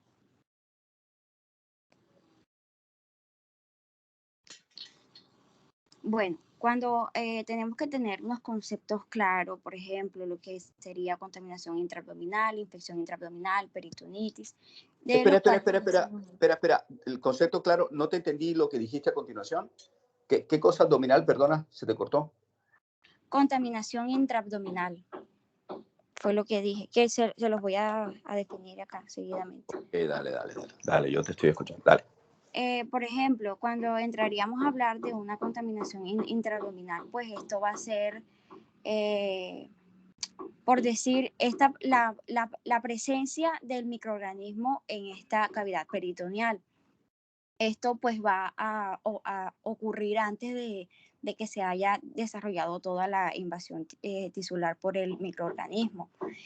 Cuando nos referimos a una infección intraabdominal, ya esta va a ir desencadenando toda esta respuesta inflamatoria local a la invasión que hace este microorganismo. Y cuando hablamos de peritonitis, esto más que todo se va a definir por esa respuesta inflamatoria peritoneal, pues que va a estar asociada a la respuesta de los estímulos infecciosos que se estén desencadenando en esa área localizada. Cuando cuando ya hablamos de lo que sería una peritonitis primaria, esta peritonitis se dice que no va a estar relacionada como a una patología que este paciente... Espera un momentito. Dale, espera. Entonces vamos a hacer claridad en un punto. Yo le decía sobre todo al grupo de práctica, pero creo que ustedes también, y a ustedes también, el jueves, que una cosa es que algo esté contaminado y otra cosa es que algo esté infectado. Algo se puede contaminar cuando bacterias, virus, hongos caen ahí o se encuentran ahí. Pero que se produce infección es cuando, vamos a centrarnos en las bacterias, cuando las bacterias empiezan a proliferar, a prosperar y desarrollan la infección. Entonces, contaminación no es igual a infección. Y yo puedo tener una contaminación de la cavidad abdominal cuando, por ejemplo, opero una apendicitis y es un apéndice grado 2, ahora verán ustedes que hay 4 grados. Y que entonces cuando yo corto el muñón, cuando secciono, separo el apéndice del ciego, entonces en ese momento hay una apertura que puede llevar a que se contamine la cavidad abdominal por esas bacterias que pueden caer o llegar ahí, pero que no necesariamente me van a desarrollar una infección. Entonces, es importante, ahorita que tú hablaste de conceptos claros, entender que contaminación no es infección, ¿ok?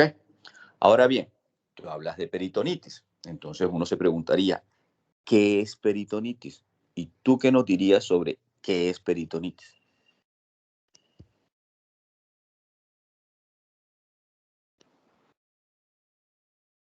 Hola, olitas. ¿Me repite la pregunta, doctor? Aquí, doctor. No, acá estoy. Sí, tenía el micrófono apagado. Bueno, pues esta peritonitis es más que todo la inflamación de esta membrana que reviste la pared abdominal y pues que esta inflamación ahí. se va a dar como respuesta. Espérate, estacionate ahí. Yo sé que es molesto que uno esté hablando y entonces le estén diciendo a cada rato, espérate un momento, pero es que ya les dije que, mire, hola. Bueno, sí, doctor, acá estoy. Bien, listo. Entonces, tú dices que es la inflamación de estas membranas que recubre la cavidad abdominal, ¿es así? Hola. Sí, señor. Sí, señor. Bien. Ahí te refieres al peritoneo parietal, pero hay otro peritoneo además. ¿Cuál crees tú que sea? Hola.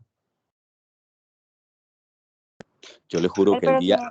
Peritoneo abdominal. No.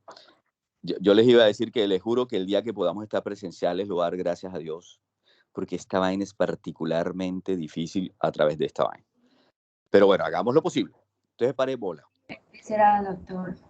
Cuando yo les digo que es importante la letanía de las bases que le dije ahorita, es porque yo no puedo hablar de peritonitis sin saber qué es el peritoneo.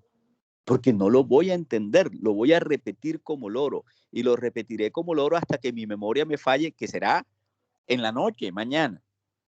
Entonces, el peritoneo tiene 2 componentes, una parte parietal y otra parte visceral.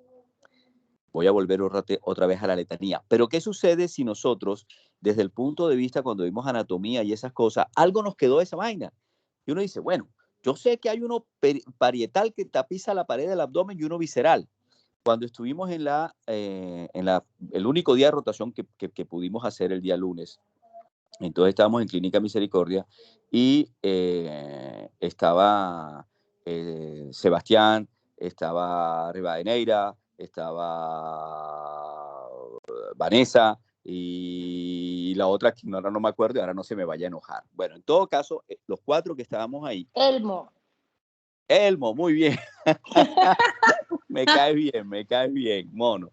Entonces, Entonces resulta que nosotros en algún momento que ya habíamos visto cómo era un quirófano adentro, que era una lámpara cilítica, bueno, en fin, cuando habíamos visto eso, entonces nos parqueamos para ver una cirugía que estaba haciendo el doctor Frank Cure, que era un sleeve gástrico, ¿verdad? Entonces lo estaba haciendo a través de la laparoscopia. Entonces, cuando metieron el lente de la laparoscopia, que entonces se ve la cavidad abdominal por dentro, entonces yo le dije, bueno, Ahora, visualmente traten de tener una idea, ¿verdad?, de lo que es el peritoneo. Y si ustedes ven la pared abdominal, bueno, esa pared abdominal, eso que ven ahí, ese tejido, ese es el peritoneo parietal, ¿verdad?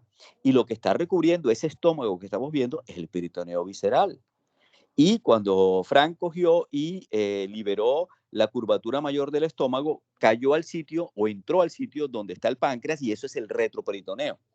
Entonces le decían, vamos a tratar de aprovechar esta visión que tenemos, porque bueno, desde mi punto de vista yo aprendo viendo. Entonces, cuando veo el escenario digo, ah, caramba.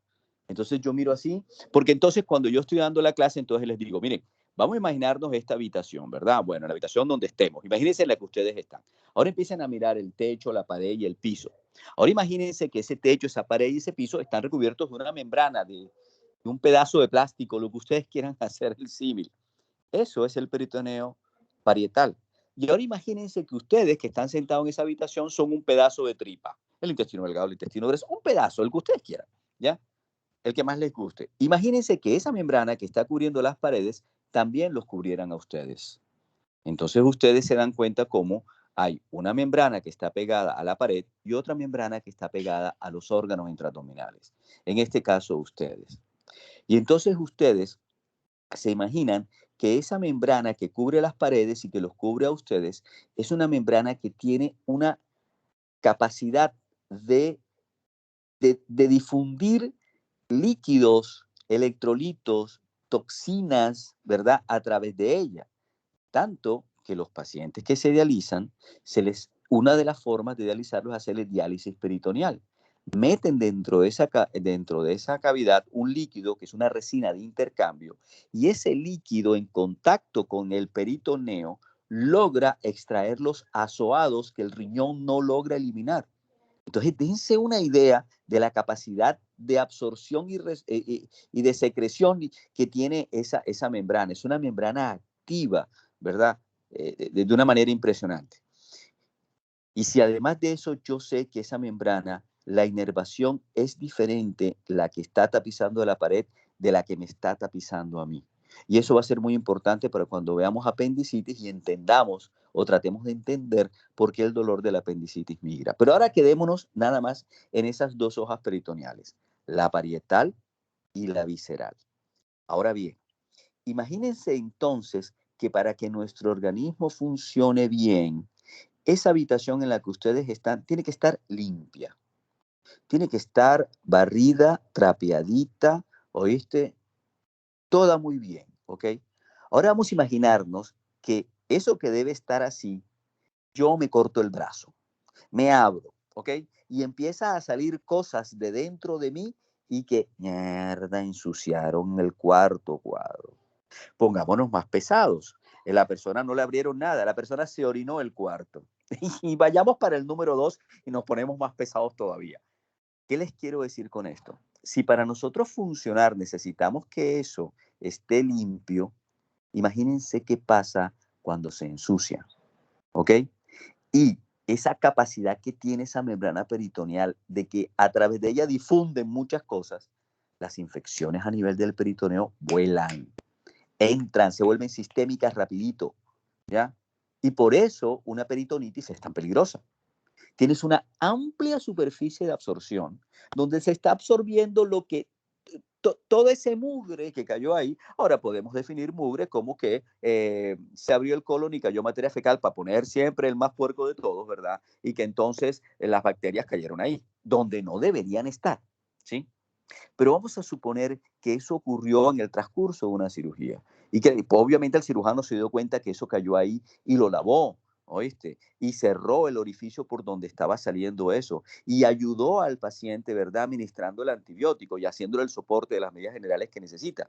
Es probable que eso que cayó ahí y que contaminó no logró prosperar y no logró hacer una infección, ¿ok? Entonces, la sepsis de foco abdominal se refiere a todos estos procesos infecciosos que ocurren dentro de la cavidad abdominal, que en su mayor parte son producidos por problemas a nivel del tubo digestivo. ya sea a nivel del apéndice, ya sea a nivel de la vesícula, ya sea a nivel del colon, y una cosa que se llama divertículos que se le da al colon a veces por tener y se perforan, ya sea porque el páncreas se inflamó y después se infectó. Eso es otra historia que vamos a ver cuando veamos pancreatitis y cómo es que el páncreas se puede infectar. Ya. En fin, o sea, entonces, si yo tengo ese esquema mental de cómo estamos armaditos adentro, entonces yo voy a empezar a entender, caramba. Entonces, esto es la famosa peritonitis. Hola, ¿qué tal? ¿Cómo estás? Bueno, mi intención es tratar de hacer claridad, ¿ok? Sigue entonces, dale, continúa. Hola. Se aburrieron y se fueron. Aquí estoy. No, doctor, si se lo escuchan. Ok, bueno, dale. Entonces, bueno, continúa hasta donde puedas, dale, porque ya faltan 6 para las 4 y ya los manes de profundización ya me están pitando. Ajá, sigue. Bueno, dale. ¿Sigo? Sí, sigue, mi amor, sigue. Bueno, cuando entramos a hablar de lo que sería una peritonitis primaria, pues esta no va a ser desencadenada por alguna patología abdominal que este paciente posee, sino que va a ser desencadenada de manera espontánea. Acá también se dice que dentro de las causas de esta, dentro de la fisiopatología que esta puede causarla, es, por ejemplo, Espera un momentico, qué pena. ¿Cómo así espontánea? Explícame eso, o dinos qué crees tú que quieres decirnos con espontánea. O sea, que según, bueno, por lo que yo entendí, que Sí.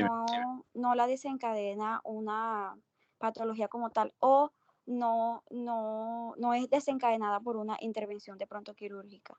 No. Lo que te trata de decir eso, ¿oíste?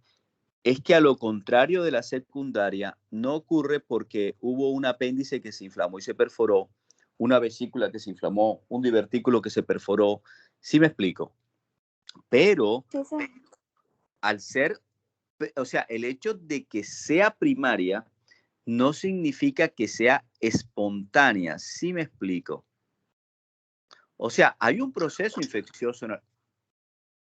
¿Aló? Sí, doctor. O sea, por eso, entonces, trataba de decirte que nos explicaras un poquito mejor qué quieres decir con eso de espontáneo. Ya te entendí, pero lo que me dijiste fue, doctor, lo que le quiero decir es que no hay algo dentro del abdomen que la esté produciendo. ¿Es así? Doctor, ¿puede repetir eso que acaba de decir? Bueno, que es que ella dice que la peritonitis primaria se genera de manera espontánea. Entonces yo le digo que trate de explicarnos qué quiere decirnos con espontáneo. Entonces ella nos dice, Doc, lo que yo te quiero decir, eso fue lo que le entendí, que es que no se origina por algo que esté ocurriendo dentro del abdomen. Porque las peritonitis que se originan por algo que esté ocurriendo dentro del abdomen son las que llamamos secundarias. Es a donde ella va a seguir seguramente, ¿verdad? Pero entonces, el tema, lo que no sé si incomoda es la palabra, lo que no cuadra aquí es que las primarias sean de producción espontánea. Entonces yo le pregunto, ¿qué quieres decir con eso de espontáneo? O dilo de mejor manera, es lo que trato de decir.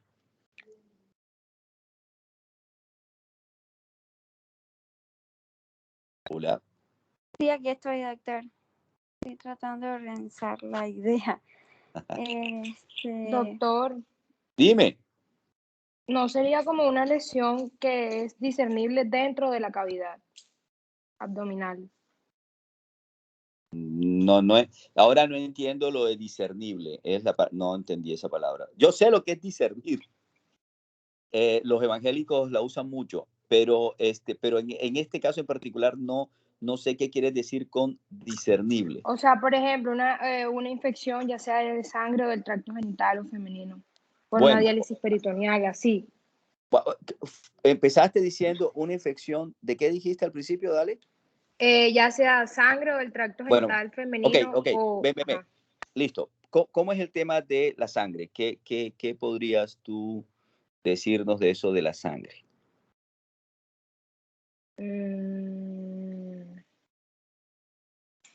O sea, Yo creo entender que lo que me tratas de decir es que puede haber, por ejemplo, algo así como una diseminación a través de la sangre de los microorganismos. De pronto. Sí, exacto, sí. Esa es una mejor palabra, sí. Ok, a veces hay diseminaciones por contigüidad, ok, que entonces yo puedo tener un paciente con neumonía, ¿verdad? O puedo tener un paciente, no sé si de pronto, pielonefrítico, no sé, ¿ya? O sea, o tuberculosis. O tuberculosis, ok. Entonces, el concepto, por eso es que el tema es, porque es que cuando uno dice espontáneo, si bien la palabra espontánea uno la ve en algunos, en algunas, es que iba a decir artículos, bueno, artículos, ¿verdad? Donde se relaciona con primaria, de todas maneras espontáneo pareciera como si saliera de la nada, ¿ok? Como antes pensaban que las moscas que aparecían en los cadáveres se hacía por generación espontánea. Ya me entiendo, una teoría muy vieja, no sé si lo oyeron alguna vez, bueno, no importa. Cuando digo vieja es many, many years ago. Bueno, en todo caso, a donde quiero llegar es que el concepto que ella trata de decirnos es que la peritonitis primaria, más bien yo creo que se entiende más cuando uno la niega, o sea, la peritonitis primaria es aquella que no se produce por factores o patologías intraabdominales, como por ejemplo apendicitis, colecistitis, pancreatitis, diverticulitis, ¿ok? Úlcera péptica perforada, en fin, todas estas cosas que pueden ocurrir dentro del abdomen y que sí caen dentro del concepto de peritonitis secundaria. Pero entonces, la palabra espontánea, lo que quiero tratar de decir es que no es que sea tan espontánea, o sea, hay una situación que ocurre ahí, ¿ok? O sea, ¿me entendieron o la enredé más? Hola. Sí, doctor, sí. Bueno. Espero. Chicos, de todas maneras uno, o sea, vuelvo, insisto, uno no puede pretender aprenderse esta vaina escuchando a alguien en un celular, ¿ok? Hay que leerse el cuento y leérselo súper calmadito y súper extenso para poder fijarse. Bueno, sigue, mujer. Bueno, ya cuando entraríamos a hablar de una peritonitis secundaria, pues ya esta sí, como lo decía el doctor, va a involucrar lo que sería un proceso intraabdominal, por ejemplo, una ruptura de una víscera, la ruptura también del apéndice y entre otras patologías que también pueden desencadenarla. Y cuando hablamos de una peritonitis terciaria, ya esta ocurre luego después de 48 horas de una intervención quirúrgica para el tratamiento de esta. Estos también tenemos que resaltar que se da también cuando estos patógenos son multidrogoresistentes, es decir, que a pesar de que le estemos administrando una terapia adecuada, es más resistente el microorganismo. Bueno, mira, ven. El tema más o menos, y para tratar de hacer un ultra resumen, es más o menos así. En la peritonitis primaria, ¿verdad? La palabra espontánea en algún momento se pudo usar, pero realmente cuando lo hicieron, quizá era porque no tenían claridad de identificar la causa. Hoy día sabemos que espontánea no es, ¿ok? Que obedece a una razón que de pronto no está dentro del abdomen del paciente, ¿ok? Entonces vimos los ejemplos, alguien habló de la tuberculosis. Cuando uno tiene una peritonitis secundaria, esa es la que por lo general vemos en cirugía, ¿verdad? Aquella que es debida a que un órgano se afectó, se inflamó y hasta se rompió. Y en la terciaria es lo que uno suele ver en los pacientes que están en UCI, ¿verdad? Pacientes que tuvieron una apendicitis complicada, que los operaste, que de pronto usaste una técnica que se llama abdomen abierto, que vamos a ver más adelante, ¿verdad? Y que estos pacientes pueden infectarse por bacterias oportunistas, bacterias nosocomiales. No se infectaron como por lo general uno se suele infectar con sus propias bacterias, sino que fueron infectados, ¿verdad? Por gérmenes nosocomiales, gérmenes que suelen ser resistentes a los antibióticos, ¿verdad? Y en la peritonitis terciaria se generan unos procesos de respuesta inflamatoria que incluso continúan una vez que el foco infeccioso ha sido controlado. Yo puedo a un paciente operarle una peritonitis apendicular, quitarle el apéndice y el foco ya fue controlado. Pero ese paciente siguió, ¿verdad?, con esa respuesta inflamatoria y además de eso, el paciente tuvo una sobreinfección por gérmenes oportunistas, ¿verdad? Como los hongos, aprovechándose de que el paciente está inmunosuprimido y probablemente ha recibido todo el espectro antimicrobiano, ¿ves? O bacterias que suelen ser bacterias resistentes a los gérmenes. Y entonces, por ende, son patologías muy graves que ponen pues, al paciente en grave peligro. Nosotros vamos a parar hasta acá. Entonces, yo le dije a la monitora, Doc, ¿qué tema sigue? No, probablemente agotar este tema nos va a tomar algún tiempito. Tratemos que sea el menos posible. Para que sea el menos posible, ¿verdad?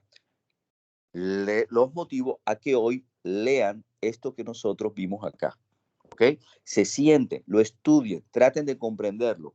Cojan una hoja de papel y un plumero, un lápiz, lo que sea, y traten de anotar las preguntas que ustedes tienen, las inquietudes, las cosas que no les entran en la cabeza, ¿ya? Y ver nosotros mañana cómo podemos entonces hacer la clase un poco más ágil, ya que ustedes tienen unos conocimientos metidos en su cabeza y no tenemos que empezar desde la plastilina, ¿verdad? Y nosotros podemos responder preguntas al respecto.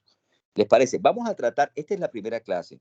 Y como todas las cosas hay que ir mejorando, hay que ir, ¿sí?, adaptándonos. Entonces, vamos a tratar de llegar a ese ideal de que nosotros podamos llegar a la clase con el tema previamente estudiado.